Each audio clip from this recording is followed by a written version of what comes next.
Support for Carolina Business Review provided by Grant Thornton. Operating in more than 100 countries, our tax, audit, and advisory professionals specialize in helping companies unlock their growth potential. Blue Cross and Blue Shield of South Carolina, where healthcare is changing for the better. Find out how at ahealthysc.tv. And by Sonoco, a global manufacturer of consumer and industrial packaging products and provider of packaging services, with more than 300 operations in 35 countries. Well, there's no stopping the good economic news right now, and it's been this way for a while. It may not be as robust and as broad as pre-recession levels, but undeniably, most indicators, even the anecdotal ones, assume better times ahead. Happiest of holidays. Welcome again to the most widely watched source for Carolina business and public policy. I'm Chris William, and from elephant hunting the new Boeing facility to transportation policy and education/workforce challenges to the trickle-down effect in health and human services. We will talk about the critical items facing our region. And joining the dialogue later is mega manufacturer Sonoco Products' new CEO. Jack Sanders will be here too. Major funding also by Novant Health, bringing you world-class technology, clinicians, and care when and where you need it. The Duke Endowment, a private foundation enriching communities in the Carolinas through higher education, healthcare, rural churches, and children's services. And by Blue Cross and Blue Shield of North Carolina. Who's responsible for rising healthcare costs? Join us and many others in a candid discussion at letstalkcost.com. This edition of Carolina Business Review was recorded December 9th, 2013. On this week's program, Doug Copeland of the Business Journal of the Greater Triad, David Lockwood of Colliers International, and special guest Jack Sanders, President and CEO of Sonoco. Now, here's Chris William. Happy holidays. Welcome to our program. Guys, welcome back. Good to have you both here. Thank you. No red ties? No holiday thing? What's that all about? Didn't get the memo. Yeah. Doug, I'll start with you. A lot of things. In the Triad, a lot of folks that fly out of Charlotte complain about the airfare, so they'll end up going to Greensboro, GSO. With this U.S. Airway merger now complete, what kind of risk is GSO at with flights, with U.S. Airway flights? Well, not being a hub, we're always at risk, but I think the market will drive what happens with flights in the Triad much more than the merger, if you will. Yeah, okay. Let's stay on this whole issue of transportation. David, we'll bring you in here. Transportation in South Carolina, Bob St. Onge, who's your DOT executive, DOT Secretary of DOT, let's try to get this right, sat in this chair, and he said to us, he said he's presiding over an agency in decline, talking about transportation, talking about not being able to keep up with the costs it takes to maintain roads in the Palmetto State. So there's been a lot of debate about raising the gas tax, and here it is now bubbling over to maybe a real reality with an idea that there might be a proposed 5-cent increase in the tax on gasoline to help with DOT. What are the odds of getting something like that or some way to raise revenue that's brand new to affect transportation? I think what you said is get something, and I think that we will get something this coming legislative season. I think there's strong support for a gas tax. No one likes increasing taxes, but I think the business community recognizes that we have to do something about our roads, about our infrastructure, to maintain the momentum that we've started with a lot of great announcements over the last couple of years, with Boeing, with the inland port. We see a lot of economic development, but I think the infrastructure is something that is really slowing us down. And so I think the legislature, I think the governor will be forced into doing something just because the business community and even a lot of the constituents out there recognize it's a major problem for South Carolina. I'm sorry to interrupt you. Let's talk about that for a second, because Winthrop University came out with a poll, and it's the first time that the public, according to this poll, were in favor of some type of tax increase, in this case the gas tax. You've got even the Trucking Association across the state is favoring this. You've got legislators talking about it. So really it sounds, and it's not fair to say it this way, it sounds like the governor is almost the only one against this, and this would be the right time to do this. Right. I think a lot of the constituents go to North Carolina, they go to Florida, they go to Georgia. They experience what a really good road system looks like, what it feels like. And when you cross the line, you come back in South Carolina, you notice it that we are severely deficient. So I think the governor will be forced into doing something, but I believe it is all in the discussions and the negotiations with the legislature. And by the way, the constituents in North Carolina and Georgia will drive to South Carolina because the gas is 16 cents cheaper in most cases. Doug, David mentioned a word here, Boeing. Boeing is now shown up, not just in South Carolina because of the dramatic influence down in the Lowcountry, but Boeing said they're looking for another location. Mayor Nancy Vaughn, new Mayor Nancy Vaughn in Greensboro, said that Greensboro is aggressively going to go after this. Charlotte has thrown his hat in the ring. I've got to think somewhere with Honda, Jet, and FedEx up in the Triad, or the bones of FedEx being in the Triad, this would be something that's a possibility. But how much of a probability is Greensboro? Well, there's a long shot probably because of geography and land. That's probably the big challenge for our market in terms of the right piece of land in the right place. We have a lot of assets. As you said, we've become a transportation manufacturing cluster. That exists in Timco, in Honda Jet, in BE Aerospace, and a half a dozen other much smaller companies. So we have, one, the skilled workers already in place. Two, we have the training programs in the community college in place in the skills they need. Three, we have runway capability, and that's huge for the whole aviation industry because we do have underused runways, and so that's, in this case, sort of backwards, but it's a good thing.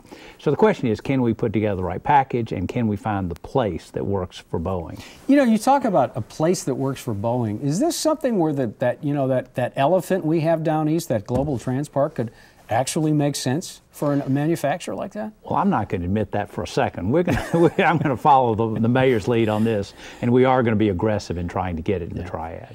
I've got to ask you this, David. Clearly a great relationship with Boeing. You know, the pre-Boeing relationship of BMW has been a wonderful win for not just South Carolina, but the Carolinas in general. So is Boeing, and excuse my terminology here, but is Boeing playing other places to try to get the best deal they can in the Palmetto State? Well, I was going to take exception to say North Carolina is a really good place because I think South Carolina has an advantage with Boeing already being there. And I think South Carolina is going to be incredibly aggressive to try to land that new group. And I think we've got a very strong advantage over other states. It's not to say that another state might not come in and want to buy that deal, but I think South Carolina has a very good opportunity ahead of itself. Let me ask you one thing, David, specific to your industry. You've been in the commercial real estate development business now for more than a couple of years. We hear so much about residential real estate, the snapback in all the markets, even along the coast. What's happening in commercial real estate? You don't hear quite the same buzz or the mojo in commercial space. Well, first, residential real estate has come back in a very strong way. If you drive around parts of North Carolina, parts of Charlotte, and the metro areas in the Carolinas, you will see land being developed for subdivisions. You will see really good housing statistics. So I think the residential market is back in a very strong way, and we see appreciation of prices. Once you really start to see the residential market reacting very strongly, the commercial markets follow suit. And all of the markets throughout the Carolinas are doing very well. We see increasing rents in most property types. We see new development starting to occur in most of the markets, not all of the markets, but most of them. And now you're starting to see speculative construction enter the market again. Charlotte has a lot of speculative construction on the drawing boards. Raleigh has construction underway.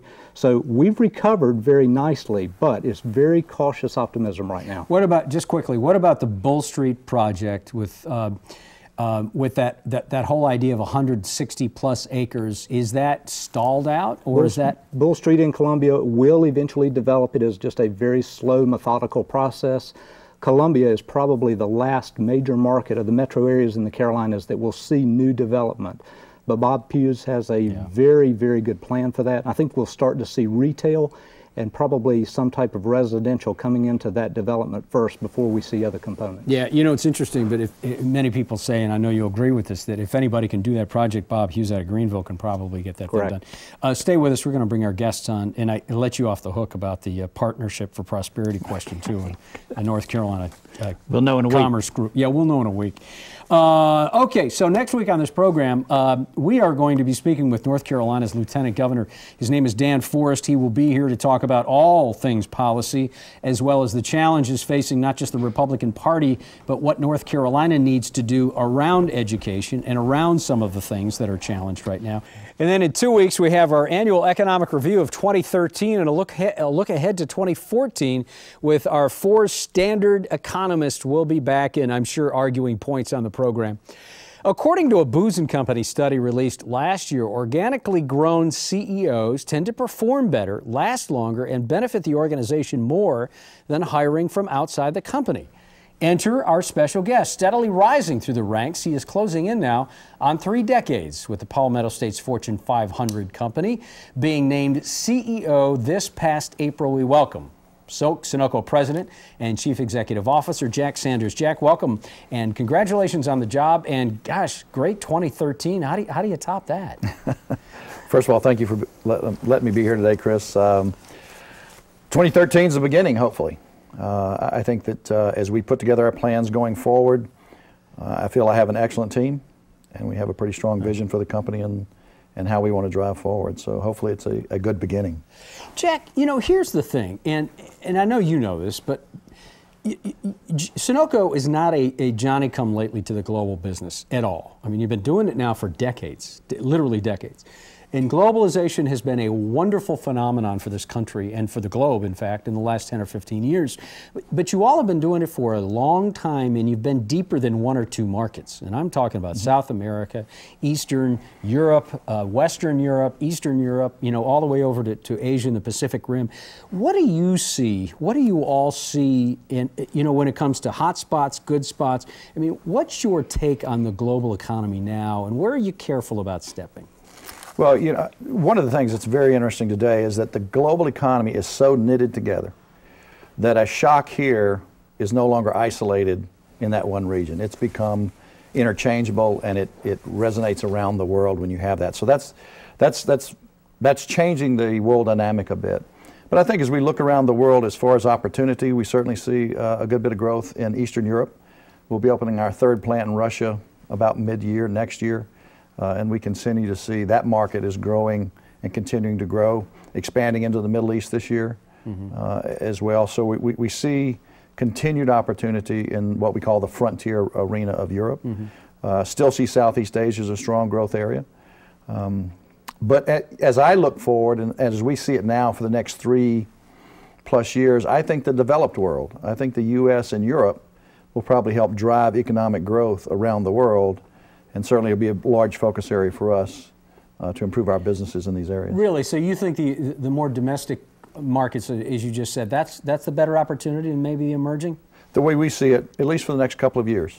Okay. I think they're more stable, and I think that you're going to see them rebound at a little bit faster pace than they have to this point. Yeah. Doug? You have a unique perspective in participating in both ends of the supply chain, if you will, pre and post. We're writing a lot about the growth of manufacturing in this country, particularly in the Southeast region. Quantify that. Is it really happening? Is it for real? Is it economic growth? Is it coming back from overseas? What do you see? Well, I certainly believe there is an onshoring or a resurgence in American manufacturing, and I believe it's driven by low-cost energy. If you're the low-cost producer of energy, by default, I would say you become the low-cost producer of steel because of the high energy cost to produce steel, and you become a low-cost producer of resin. If you step back from that, what's not made from steel or resin? Most everything today is in some format made from steel or resin. As far as the speed at which that occurs, I remember a great quote I heard a long time ago. It was from a CEO of a tech company in the early days of the internet. And what he said was that people often tend to overestimate the speed or pace of change, but then they underestimate the absolute magnitude of the change. And I believe that's exactly where we are in this process. It's just beginning. So the speed is not, it's not going to happen as fast as we might think it will, but I think it may actually be bigger than what we estimate it to be today. So I am a believer in the onshoring of manufacturing into the U.S., and I think it's going to have a significant impact on this country. Following up on that question, you have the opportunity to put manufacturing operations probably anywhere in the world, but to drill down into North and South Carolina, and we're really blessed to have Sonoco domiciled in the Carolinas. But if we were trying to recruit Sonoco to the Carolinas, what advantages do we really have, and maybe what concerns would you have as the president and CEO about locating an operation in the Carolinas? Yeah, I think as we think about South Carolina, we think of three basic things to improve that environment. First, education. That's absolutely critical. We have to have an excellent education system that people are drawn and willing to come to. We have to recruit into Hartsville, into the PD area, so that's very important for us. I would tell you that infrastructure is critical. We absolutely must have an infrastructure that allows us not only to get products into and out of, but people into and out of, and effectively, and used effectively. And the third one would be I would say a tax code that's fair for business. I think South Carolina has the highest industrial property tax rate and maybe the 6th or 7th highest commercial tax rate. So I think that entire tax code probably needs to be redone to be more business friendly, if you will, to draw other companies into the state, as well as to help us continue to draw high quality talent into the state. So to follow up what David said, Jack, so Sonoco has, there's no doubt, Sonoco has a bully pulpit, and the State House is going to listen. A lot of people are going to listen.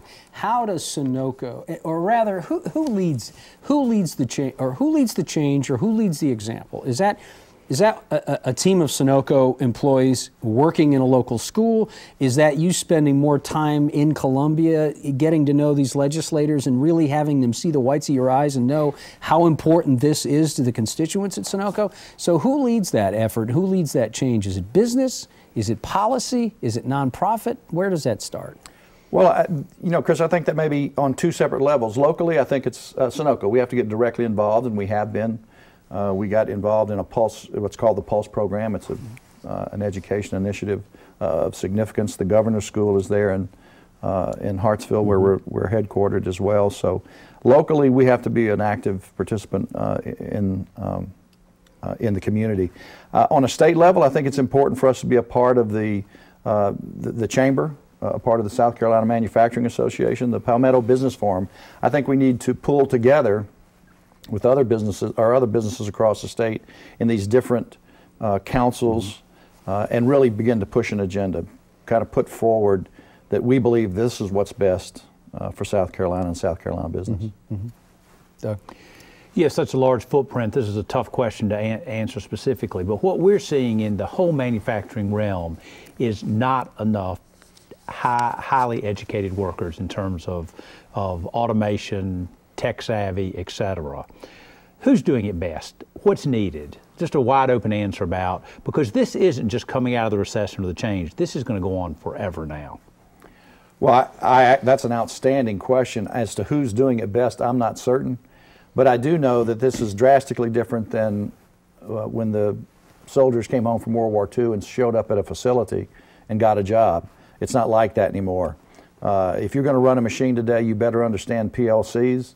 And if you're going to be in a high-end manufacturing operation, you need to understand analytical troubleshooting. You need to be able to have those skills, even some soft skills around problem solving and Six Sigma type applications.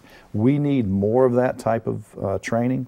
And I think that there's an opportunity between these business forums and business in general, and then certainly the tech schools that exist across the state of South Carolina. I know that there's Florence Darlington Tech that's there in the Florence Darlington area. We're working with them to craft a specific program to help train our employees for a Hartsville Mill Complex, and it revolves around PLCs. It revolves around analytical troubleshooting skills. What is PLCs? Tell me what PLCs. Printed logic circuit, I think, and it's just computerized. Okay, all right. Utilizing that type of technology, and it requires different skill sets than it did 15, 20 years ago. Yeah, David. I think it's rare for us to have the opportunity to interview a real global manufacturer, so it's a privilege being here. But When you look around the world at your operations, what really keeps you up at night? Is it interest rates? Is it world peace? Is it political strife? What is it? Well, to something I referenced earlier, it used to be isolated. The world used to be somewhat isolated. What happened in the U.S. impacted the U.S. and it had some trickle-over effect. But now the globe is so interconnected, and certainly political instability anywhere in the world. Obviously, when you have political instability in the Middle East, it impacts all prices in Nebraska. Whether it has anything to do with the cost of taking oil out of the ground in Nebraska or the Dakotas, probably not, but it impacts all. So that interconnectivity now is so deep that any kind of shock around the world has an impact on the rest of the world. Of course, I would tell you the other piece of it is probably interest rates. There's so much liquidity now based upon the Fed action over the last several years that's going to stop, and when it stops, it's going to have a knock-on effect as the government tries to tamper, to use their word. I think you. Well, I know you've struck on something here. I think we have taken. It seems, Jack, and this is a question: have we taken for granted the cost of capital is so cheap and has been so cheap for so long? At some point that's going to rise. So how do you make sure that you're protected against that? Well, one of the things you do is you stay, in our opinion, fiscally conservative. Sonoco has been and remains a fiscally conservative company. Our debt ratios are fairly low. We've got good coverage on an EBITDA basis, and we will continue that. So we think that protects us in any type of downturn going forward. I think what it's done, however, is it's probably put people in businesses that wouldn't normally be in businesses. Certainly investment banking, private equity.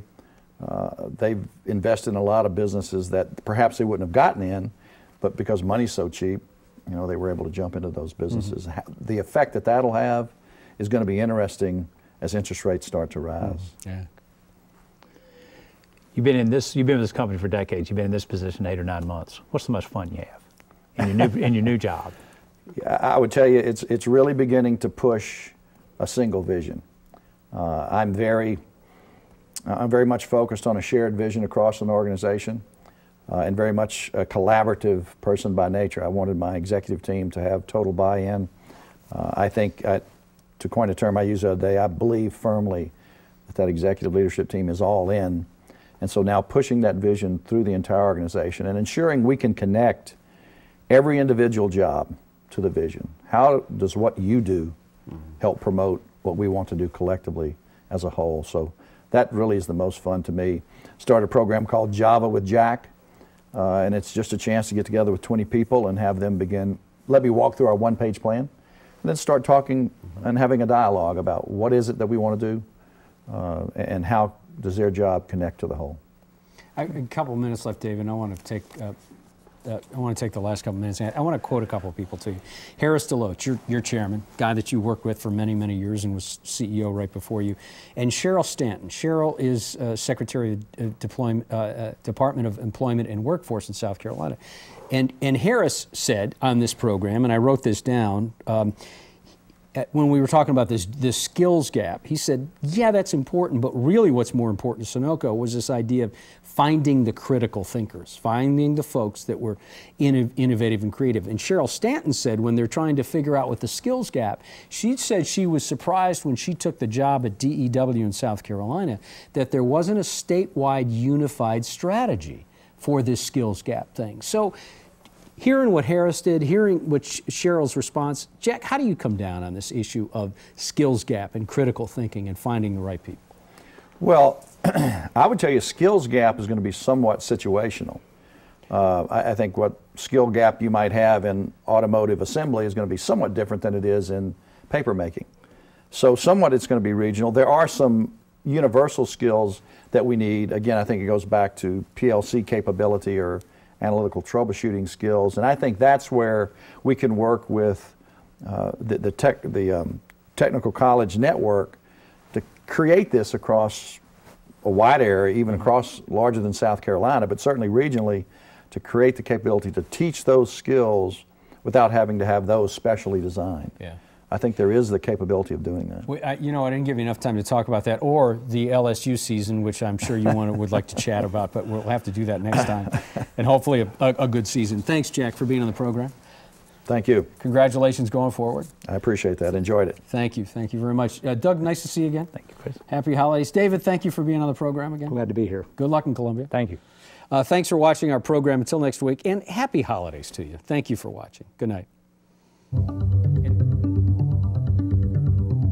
Major funding for Carolina Business Review was provided by the Duke Endowment, a private foundation enriching communities in the Carolinas through higher education, healthcare, rural churches, and children's services. Blue Cross and Blue Shield of North Carolina.